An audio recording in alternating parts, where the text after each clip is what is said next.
د ترانسپورت او هوایي چلند وزارت وی هوایي چلند او واټ ترانسپورت په برخه کې لسګونه پروژې پلي کړې دي.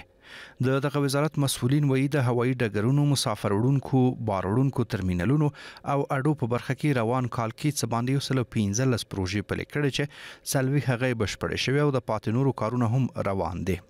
ټولنیز ډول سره موږ د 115 څخه زیاتې پروژې هم د هوایي چلند په برخه کې او د دې ترڅنګ د واټ ترانسپورت په برخه کې چې ځینې ګټې اخیستنې ته سپارل شوي دي او همدارنګه ځینې د پلي کېدو په حال کې دي.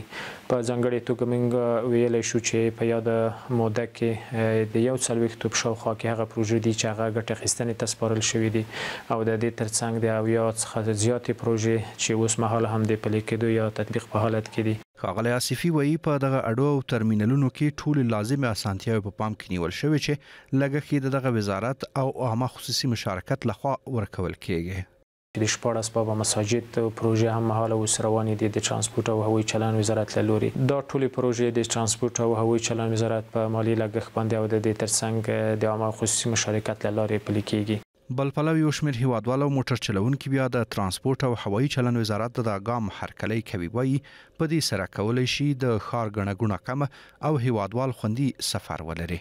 مسافرین میتونن بسیار با فکر آرام و از جای دقیق وارد ترمینال مثلا کابل میرن، جوزجان، هر ترمینالش مشخص است، میتونن دقیق از همون نقطه سوار شدن و به مسیر خود برن. سابق ادای موترا تیت پیت بود، مردم سرگردان بود، حال کلشان یک جای معین شده، مردم از سهولت د مردم ایجاد شده. د ترانسپورت او هوایي چلند وزارت مسؤلین ډاډ ورکوي چې د هیوادوالو خوندي سفر او معیاري ترانسپورت رامنځته کولو په موخه شپه او ورځ هڅه کوي څو دا برخه په نړیوالو معیارونو برابر کړي.